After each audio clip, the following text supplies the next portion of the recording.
Hello friends, welcome to another episode of Dan Tremblay Music. Today we're going to dive in a little bit into Spitfire's kind of new mini sample library, Cinematic Pads, which is actually derived from original sample recordings from the Albion 1 Legacy series.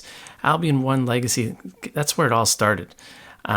Because I purchased that Legacy version, I'm an owner of it, I got the free update on these Cinematic Pads. So I thought that I'd load them up into my project and I would write a short composition specifically based on a sound that I found through the Cinematic Pads. Pretty cool. Let's get started.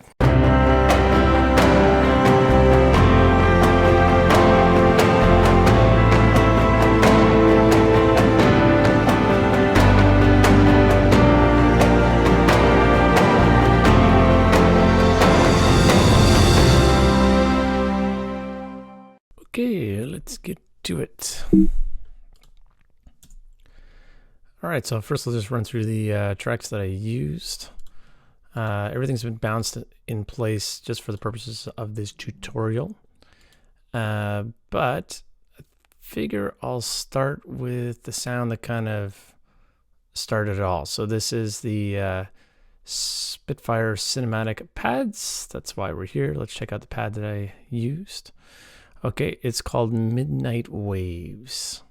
Midnight Waves, okay? I didn't tweak around with the presets a whole lot, although I did really try to sculpt the sound with the controls using my little nano control fader. I use it because it's cheap and it works. So I really tried to take that wave sound and kind of sculpt it. So let's listen to that.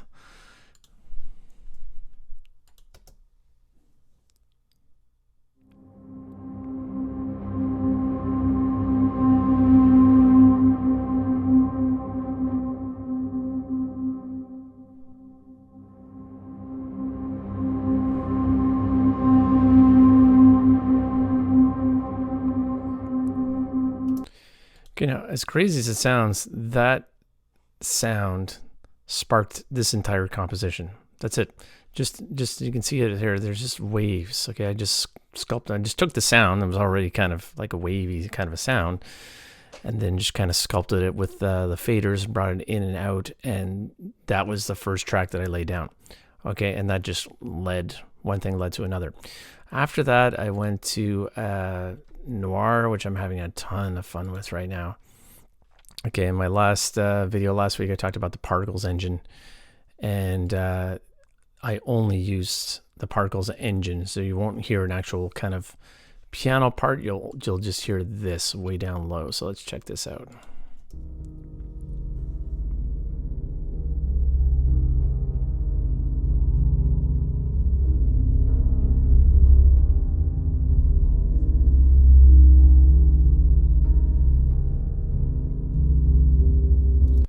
Okay, so that is all the Particles engine. As you can see the blend here, this is the original piano sound. This is the Particles. It's almost, not all the way over, but you might listen to that and be like, it doesn't sound like a piano at all. And that's kind of what I was going for.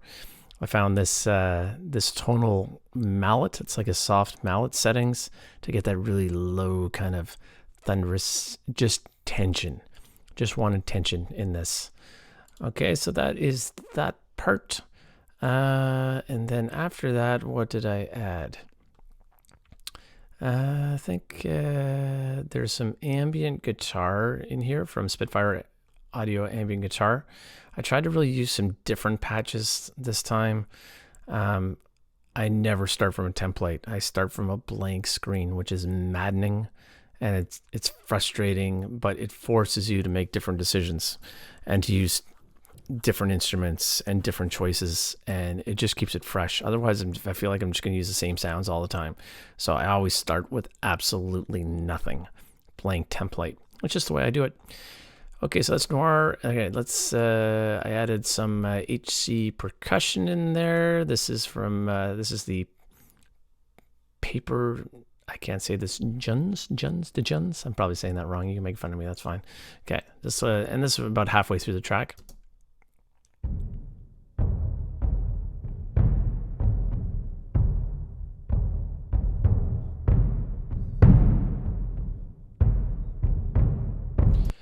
Okay, so it is quantized to the track to keep it nice and tight. And I try to never loop the percussive parts so you can get all those kind of velocity layers in there. So I kind of just do it, pretty much just do it once. I might tweak a couple of things and then I just let her go. And to that I added, towards the end of the track, let's see what we got going on. There's one more percussion track in here. It's a little bit hard to find these now that I bounced them in place. Oh yeah, taiko. HC taiko at the end, just to give it kind of some thunderous kind of sound at the end.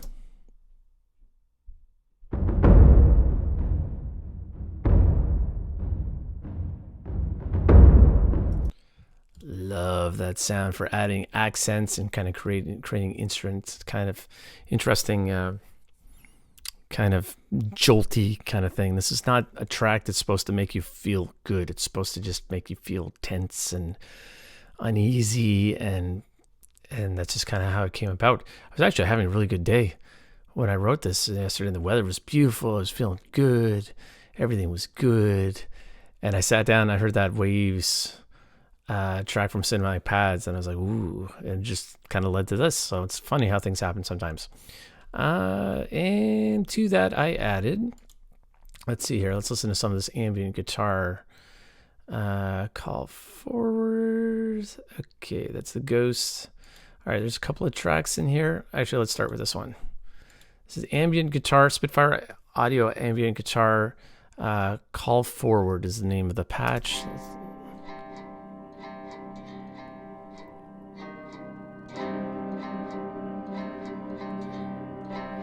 So good. It's got like a haunting kind of hollow, dry, uneasy texture to it, and just worked perfect for this. And just a soft pan to the left. I try not to do hard pans. Soft pan, just kind of sneak in the left channel. I doubled that with the same sound. Let's see, it starts right about here.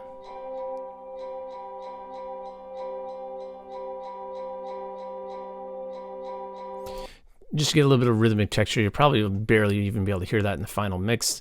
And because those are kind of two competing rhythmic parts with the same sound, hence the panning. One a little bit soft pan left and one of them a little bit soft pan right. All right, so that is the ambient guitar. And then one more ambient guitar track. This is called Switch Ghost. Almost doesn't even sound like a guitar, but I thought it sounded really cool. Soft pan to the right.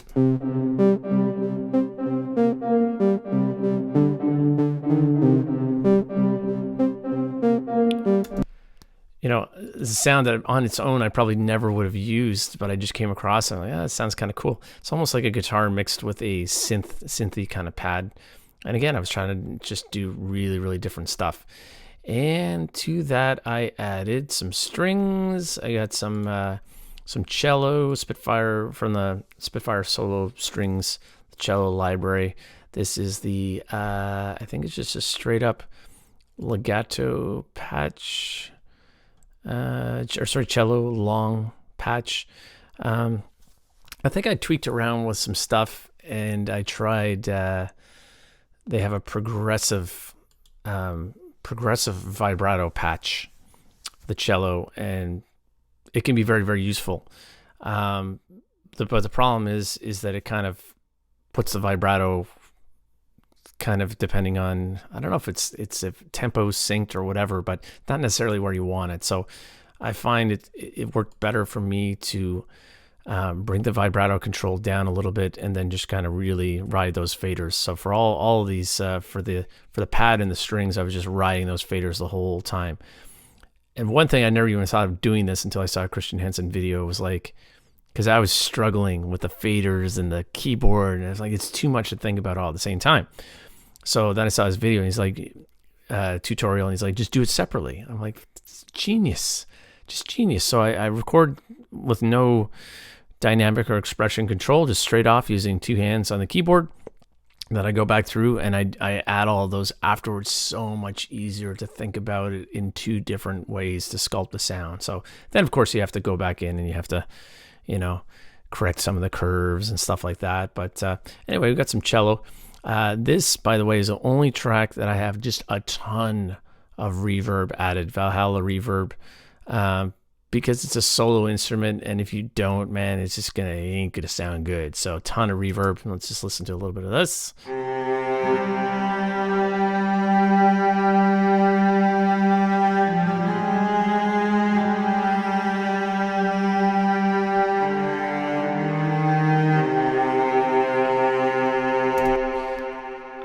I think it sounds good. You know, maybe on its own, you might be like, yeah, I can tell this is not a real cello, but in the mix, sounds pretty good. And then to that, I added working with some Neo, because I've been doing a whole lot with Tundra, and I'm like, poor Neo feels left out. So just have a straight up strings patch, and we get the long concertinos, which are just, you know, who doesn't want a concertino? Just a beautiful silky sound. So listen to that.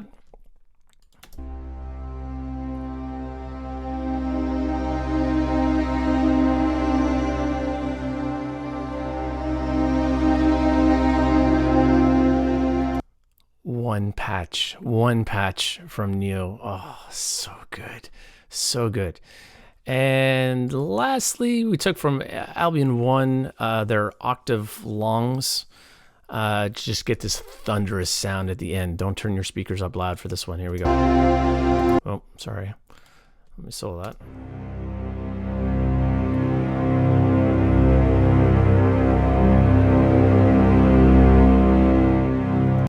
No holding back on that one. That's just like, it is what it is. And it's such a powerful patch. Literally just one note. And that's pretty much it. So I will play the track so you can listen to it. And like I said, I really tried to focus on kind of sculpting the expression and the dynamics for this one. And you should feel haunted when you listen. You should feel very haunted and tense, and your blood pressure should increase. Anyway, I'm going to stop talking. Here we go.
If you're new and you've downloaded all of the labs and you're looking to just start add different sort of sounds to your templates, I think for the price of it, I think there's a really great usable content there. And as usual, it mixes beautifully with all the other Spitfire audio libraries. There's a lot you can do with these sounds and manipulate them. And Again, I like to refer to them as what Christian Hansen calls cue starters, where you have no idea. You're looking at a blank template and you're trying to get started. You have no ideas. You just load up one of these sounds and just boom, there it is. There's just something there that triggers, that starts with the sounds. I always say it, start with a great sound. Just start with one. Start with one sound, and you never know where it might lead. So there you have it, my friends. Stay safe. Catch you in the next one.